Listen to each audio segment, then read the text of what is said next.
when there are moments that these teams can engage and do something a little bit differently, and it doesn't have to be complicated, then they will reap the rewards of it.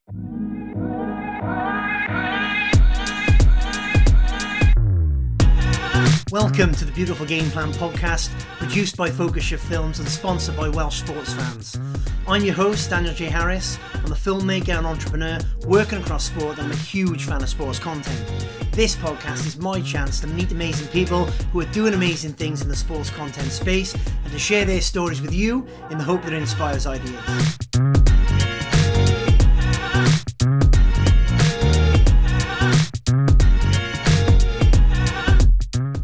On this episode, I have the amazing Daniel Simmons, MD and founder of Populate Social.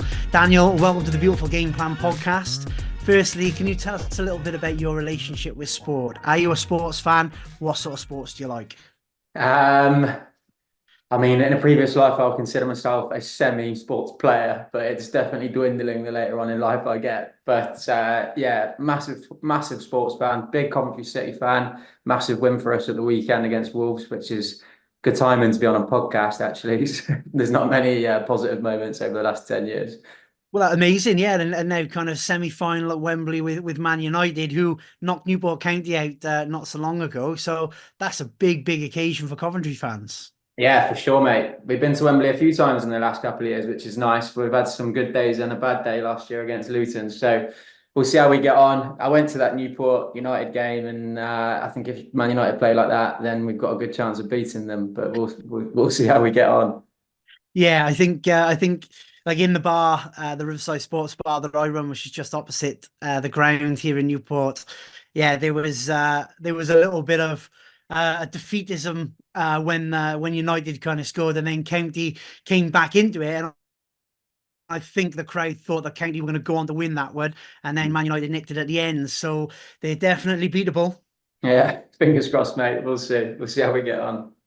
Fantastic. And what other sports are you into? Is it just football, or do you cover all sorts? No, mate, to be fair, do you know what? I'll try my hand at anything and everything. I've pretty much played most sports during school, and then kind of nowadays have a little wander around the golf course when I can, a little bit of football. Stopped playing 11-a-side last year because it kind of trying to fit it in and around work got quite difficult, but a little bit of 7-a-side these days. But honestly, I'll watch anything on the TV, and have a good go at anything comes my way, really. So yeah, proper sports lover. Fantastic. So yeah, tell us a bit more about Populate Social then. So it's grown rapidly since you started in 2015. Kind of why did you set it up? What was your mission, and what did you see out there? What sort of gap did you realize there was in the market? Yeah, so I set the business up, as you said, 2015. I'd literally just finished university at that point, so I was pretty fresh-faced, 21 years old, I think. And I'd done a couple of internships for a very sizable sports kind of sponsorship, sports marketing agency down in London whilst I was at university. They were looking after some of the biggest events and brands kind of in the world, really. And one of the major flaws I kind of saw at the time was their use of social and how they were kind of leveraging it to get visibility and awareness and create content, and ultimately getting the most from those channels for the brands they were engaging with. So I guess just through that, I'd had a bit of experience running a kind of an events business whilst I was at university that was heavily kind of tapping into social. So I thought, why not give it a go on my own? Can I create a business that's based around being social first?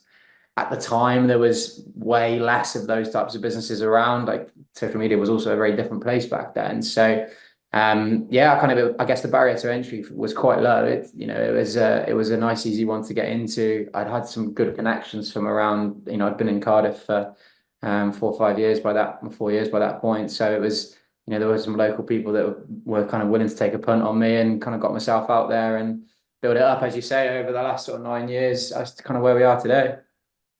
Yeah, I think social media and creating content for socials back then was almost like the poor relation, wasn't it? It was like, we're doing this for TV or radio, or this is our marketing campaign, and we've got to do a little bit of social media or a little bit of short form video over there, and we'll apportion a tiny little bit of budget for it, and we'll see if it works. It's a very different beast today, isn't it?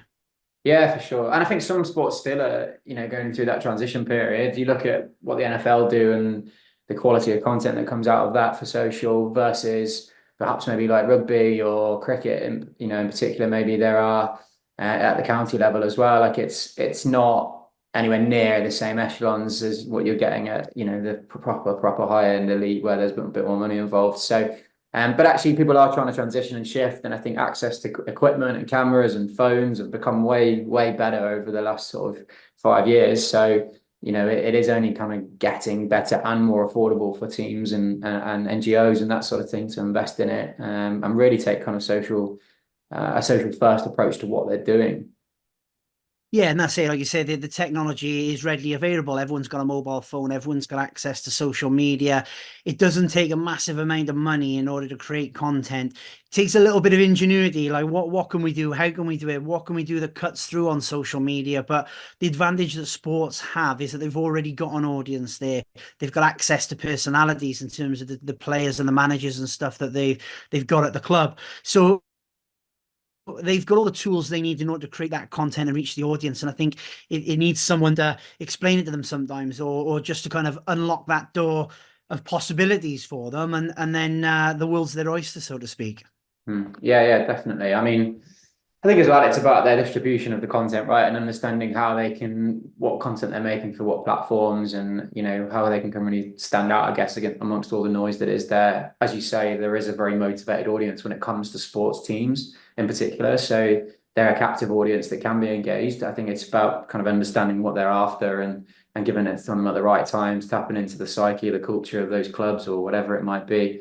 That then really gives them the cut through. And access to kind of players and stuff is obviously massive as part of that. Like people want to get under the skin of it all. It was probably seen as quite a closed world, professional sport, in time gone by, and now with the kind of the invention of things like All or Nothing or the Formula One series, it's certainly opening the door, and players are becoming more open to it as well. They're building their own personal brands. They're involved in things outside of sport, whether it's fashion, music, and so they want to build their own presence. So I think it's a real nice time for social and sports to kind of collide. And then I guess even with the women's game, like we're seeing some wicked collaborations coming out across that, which are living on social, whether it's through creators, whether it's through fashion partnerships, Stella McCartney, Arsenal. There's some really cool stuff out there. Yeah, exactly. That's it. There's more and more content that is being created, and those partnerships are absolutely key. You've got brands that want to access audience. You've got personalities that want to build their brand outside of their sport. It's just a fantastic space of bringing those people together and collaborating and cross-pollinating audience. So I know you've done a few things in sport with the likes of Northampton Saints and Glamorgan Cricket. Kind of what's it like to work in sports with those clubs? What sort of campaigns did you put together for those, and what sort of traction did you get? Yeah, I mean, we've done a big mix. I think we started out, as you say, working with people like Northampton Saints and Glamorgan, very much on a ticket sales basis. That the first ever campaign we did in the sports sector was a season ticket campaign for Northampton Saints, trying to uplift, I suppose, the revenue that was generated through those campaigns, which we saw some immense results from, and that kind of turned into a 3, 4, 5 year partnership with them, where we were supporting them across a range of areas from ticketing, yes, absolutely, and that'd be match day. It could be season tickets, half season tickets. But actually, further afield from that, things like hospitality sales, things like merchandise sales, and open up a whole kind of network for them there, and an additional revenue stream that perhaps wasn't being capitalized on as much as it possibly could be. And I think, in other instances, with Glamorgan, we've actually supported much more widely around their strategy of building a social first club, I guess, and how they can kind of shift away from constantly pushing out like sales messages, and really trying to build content strategies around that, and maybe how they can uplift their social content for paid social as well, and then really engage the audience to want to tempt them into buying a ticket, coming down to the ground, seeing what it's like, and then you might have a fan for life, or at least somebody that comes back a couple of times a season. So yeah, we've seen some immense results. Like I think there's some pretty interesting ones on our website, but with the likes of kind of England rugby, yeah, Northampton, Gloucester, we've got some work in the pipeline with some Premier League football clubs, which is pretty cool, which is around content and pit launches and all that sort of stuff. So yeah, exciting times. Yeah, I think it is exciting times, and like you were saying, with the content that you're creating, it's not just about selling tickets, but it's about building a community. It's about creating content that brings them in to be a part of the club. So a little further down the line, they might buy a ticket, or they might buy a shirt, or they might buy a bit of merchandise. But you make them feel a part of that community and that brand, and then it becomes even easier to communicate with them with the sales messages. So some of the work that I've been a part of delivering for the FAW, we built the Red Wall Plus platform. So effectively, it was a Netflix of Welsh football. Do you mean for the FAW, covering women's football, domestic football, men's football? And you've got so many stories you can tap into for a sports club. If they've got 100 years of history, they won trophies 10 years ago, 100 years ago, whatever it is. There's a rich history of stories, of characters. There's lots of nostalgia in those stories as well. And like from the stuff we've done in football, you talk about classic football kits, and I'm sure as a Coventry fan, like the classic kits that you've seen over the years, it evokes memories. It gives you that kind of sense of warmth and nostalgia, and it helps you connect with the brand. And I think there's a lot of sports clubs out there that don't realize that actually they're sat on a gold mine of stories. It could be the ticket lady that's been there for 50 years. It could be the classic kit that was worn in the 80s. It could be getting to a semi-final for a cup run back in the 70s. And you can tap into those stories, those ex-players, current fans, and you can create a rich tapestry of stories which helps connect you with your fan base on a kind of daily level where you're putting out short bits of content. And then when you want to sell something to them, they feel like they're more a part of something. They feel a deeper connection with a club. Is that the same sort of thing that you've recognized in your work? Yeah, definitely. I think like and actually you can start to transcend beyond the traditional fan base at that point, right? So you look at some of the campaigns that are going out there at the moment, whether it's for kit launches, obviously Nike and Adidas have just this week launched their kits for the Euros. There will be people all over the world that are buying those kits that are not from those countries. I think Adidas are kind of pulling up trees at the moment with their marketing campaigns around things like the Predator and all that sort of stuff. And it is really tapping into and understanding culture, like whether that's hype culture, whether it's street culture, whether it's the culture of a particular country, whether it's certain audiences. There's some amazing kind of stuff going on in women's football at the moment. And so what it's doing is actually using marketing and using real clever ways of actually kind of broadening the reach and engagement around certain teams. I mean, look at Wrexham, for example. Like they're a club that has leveraged social so well that people will be going to those games that have never ever even heard of Wrexham probably before. And so, and they're selling out merchandise left, right, and centre, bringing out new ranges, and so all of that is being driven through, a vast investment and time and energy and clever strategy around their social presence and kind of digital presence generally. Yeah, it definitely helps if you've got two celebrity owners, Yeah. but yeah, but there's still the same things that any club can do, really, aren't there? Like I remember talking to the owner of Wycombe Wanderers a few years ago, and he was saying, I don't want to get more people to games. Our stadium's only so big, we can only fit so many people in. What I want to do is I want to be the second favorite club for people across this country and other countries. And I was talking to him about look at your squad and where are some of your players from. If you've got a Nigerian player, create content around the Nigerian player and give it to the Nigerian FA or Nigerian press outlets for free, because they'll then put it out. You'll then engage with an audience in Nigeria, and it could be that there's 10,000 people in that country that love that player, and then 1,000 of them decide the Wycombe Wanderers are going to be their second favourite team, and they're going to buy a Wycombe Wanderers shirt with his name on it. All of a sudden, that's 1,000 more shirt sales in a country where you're probably not going to get many of them people traveling over to watch a game, but they might keep up to date with things on social media and they'll buy some of the merchandise. So there's a little bit of thinking outside the box and thinking about what content you can create, that you can give away, which will then mean that there's revenues come back in further down the line. And I don't think a lot of clubs kind of realize that.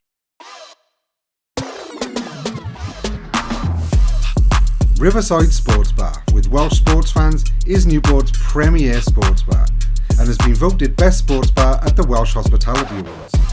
With a range of huge TVs, an incredible food menu with burgers, dirty fries and much more, including vegan options, it is the place to watch sport. visit www.riversidesportsbarnewport.com to find out more.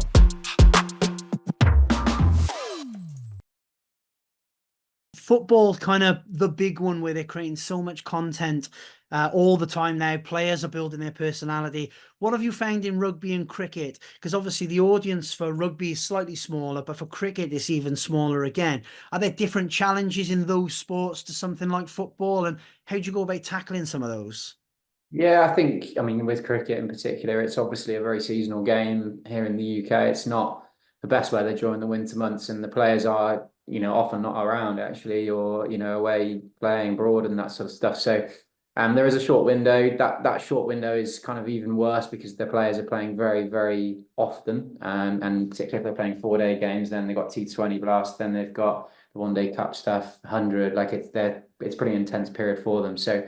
I think the content opportunity there is in such a short window. It's hard to know what then they can do in the winter months. I think the sponsors is another thing in cricket. They're obviously probably not of the same standard or level or cost, I guess, as what it is at the top level in football. So they're probably, a lot of the content that we see out there at the moment is sponsored content from brands, even though it may not be related to that brand. They're ultimately kind of funding big portions of it. So I think there are challenges that are associated to that. I also think like just the traditional, there's a lot of tradition in cricket, and so particularly kind of at the upper echelons of board members, that sort of stuff, there has to be a real appetite to want to invest and want to grow and kind of move forward with what's required, and that does sometimes need a little bit of investment in order to do that. And so actually you will see kind of some of the larger clubs going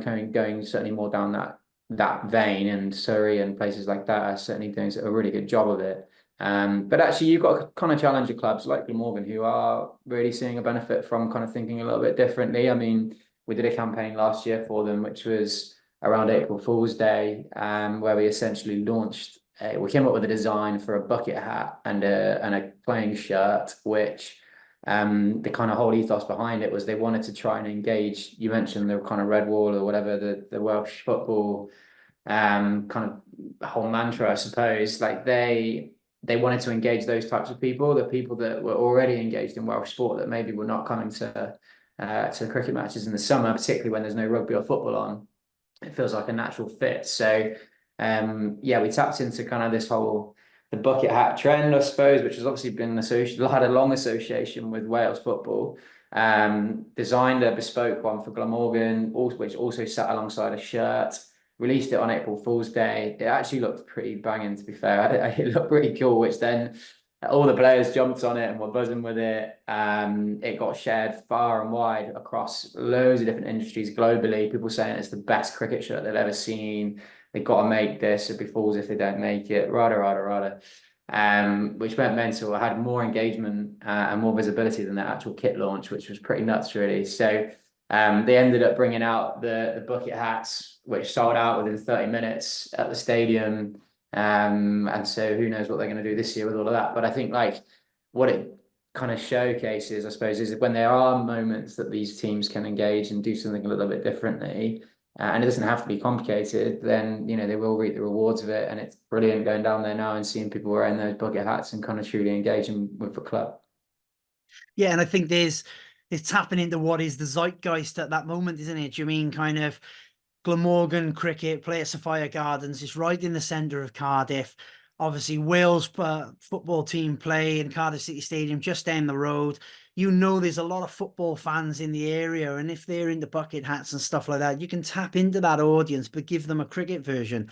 I don't think there's enough cross-pollination between sports in the UK either. I was talking with someone recently, and on the continent, Real Madrid have got their own basketball team, and AC Milan have got a basketball team, and I think Real Madrid have got a handball team. They've got other sports clubs outside of their core offering, football with netball or whatever that is. And we don't seem to do that here, do we? We don't cross-pollinate between sport. We're like, oh, you're a rugby fan, I'm a football fan. Never should the two meet sort of thing. But actually, most sports fans are, I like the Formula One, I like the rugby, I like the cricket, I like other things. So I think more clubs could be doing more on that kind of cross-pollination. Yeah, it's an interesting thought, actually. And I do agree. I think particularly when The sports are at complementary times, like cricket and rugby, or like cricket and football. And obviously, there are, particularly with cricket, it's kind of county based. There are generally sports teams, maybe multiple football teams in a particular county that could kind of come and get involved in stuff. And so, do you know what content? There is a massive opportunity there to both, from a data perspective, sharing data and actually kind of cross pollinating those audiences to increase ticket sales and revenue for the club. Again, from a visibility perspective and growing fan bases across those teams. In a reciprocal way, like if they were producing joint content, potentially around a sponsor or whatever it might be, it could be a challenge series, or it could be, who knows, what, player interviews or whatever, behind the scenes training. And you've got, I don't know, you might have someone from Lancashire turning up to Old Trafford and going and training with players.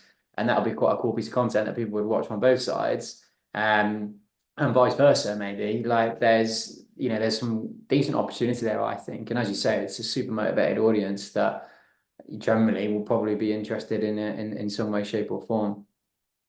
Yeah, and I'm putting together a survey at the moment that I'm looking to share with sports clubs and Sport Wales, to kind of try and find out a bit more about the sports fans and their cross-pollination between sports. Because my theory is, if Cardiff City are getting 22,000 people come to a home match every other week, but they're taking 2,000 people away, there's 20,000 people that would go and watch a football match on that Saturday but aren't. If you could get 100 of them to go to Taffswell, or to go to Ely Rangers, or to go to Ammanford, then you can take that fan base that are supporting Cardiff City in the English system, and you can try and get them to come and visit some of the domestic games in Welsh football.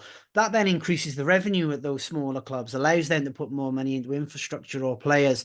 I think there should be a bit more cross-pollination between that. Maybe the FAW are missing a little bit of a trick there in terms of driving numbers to the domestic game, domestic men's football in Wales, and trying to tap into the Cardiff, Newport, Swansea and Wrexham fan base and get them to pick a Welsh domestic club as their second team, rather than, do you know what I mean, on a Saturday afternoon, sitting at home and watching Match of the Day, or sitting in the pub and watching it. Come on down to a local club, a community-based club, come and watch the football, come and spend some money there and help grow the domestic game in Wales.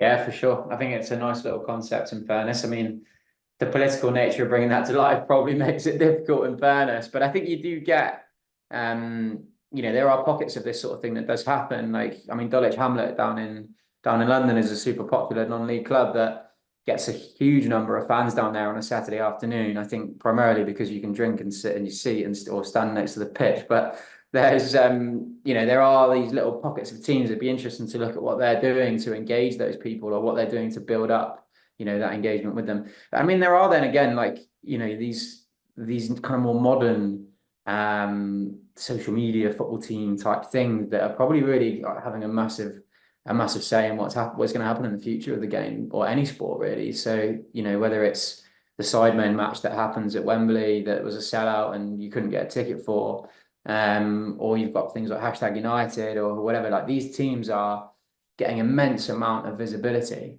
through YouTube channels and the influencers and the creators that play for them.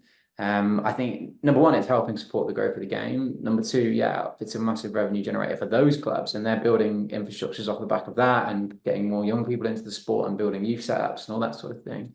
But actually, it's also getting more people into just kind of enjoying it generally, which should feed up to, obviously the professional game. Yeah, and I think you can engage with younger people then as well. Like I was talking to someone recently, and kind of a family of four popping out to go and watch Cardiff City or Swansea is not a cheap day out. Do you mean you wake up on a Saturday morning, your kids say, "Oh, what are we doing today? The sun's shining." Now, taking a family of four down and watch Cardiff City will cost you £110 before you've even bought any food or covered your travel.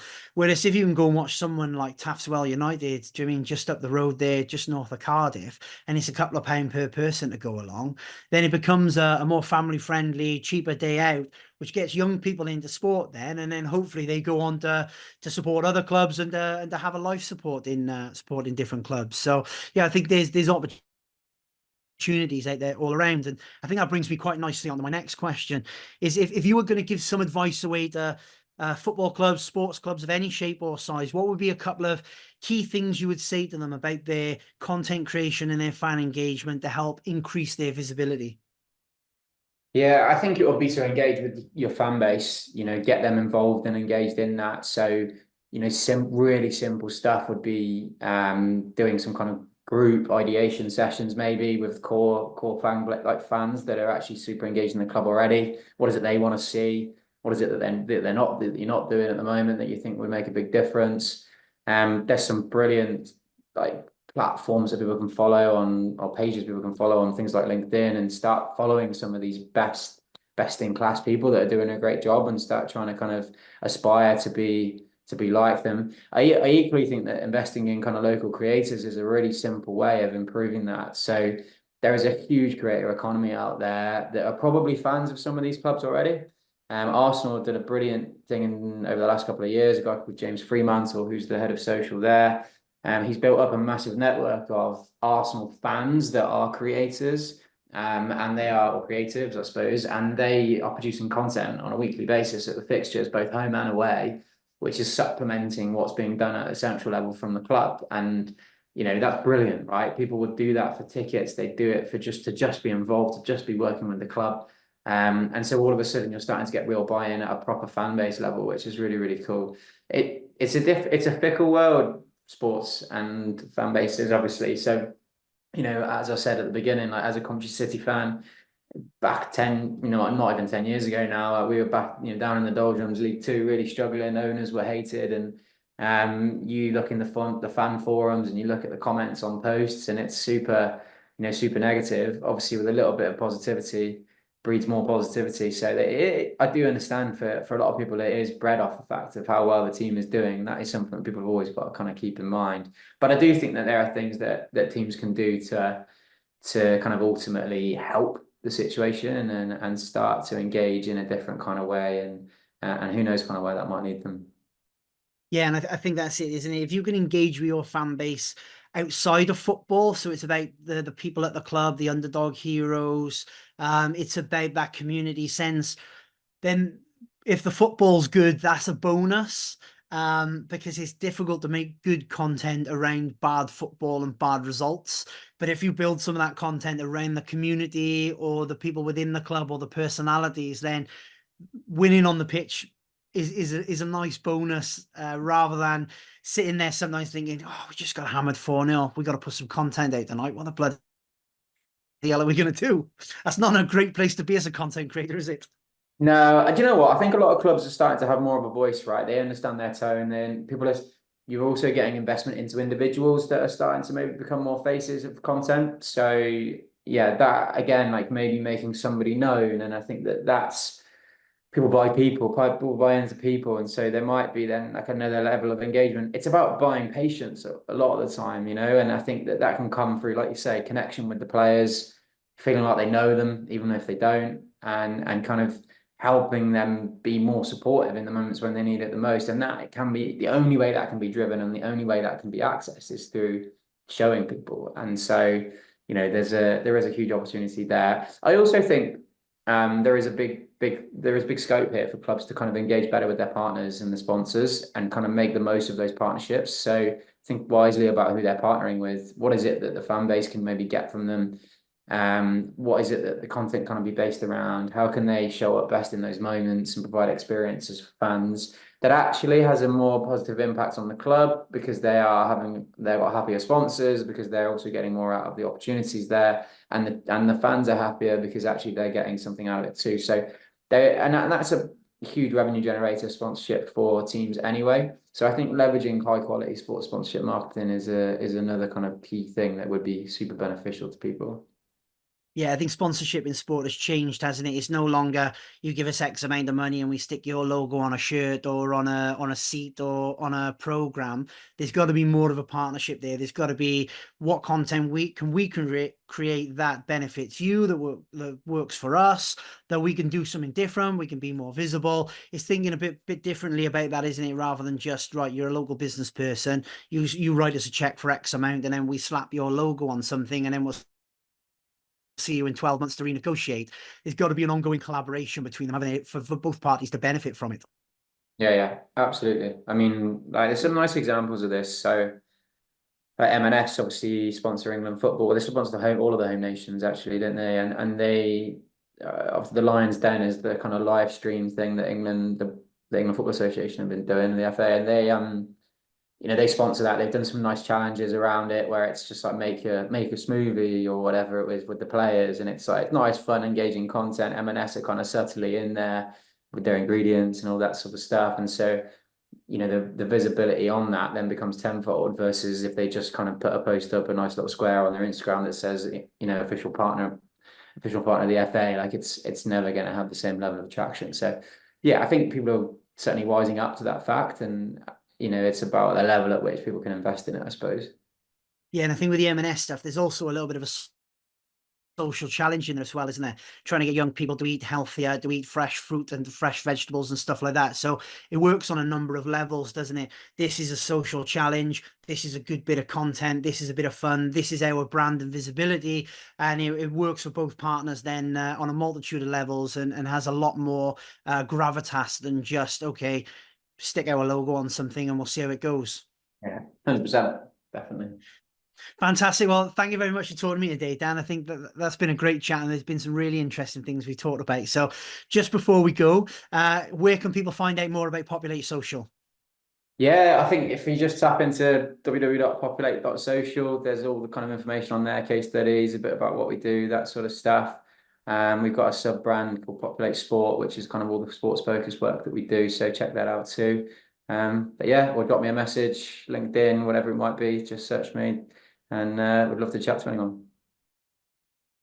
Fantastic. So thank you very much for everyone at home for listening or watching and indulging myself and Dan. Please make sure that you subscribe to the channel to keep up to date with more episodes. And thank you very much.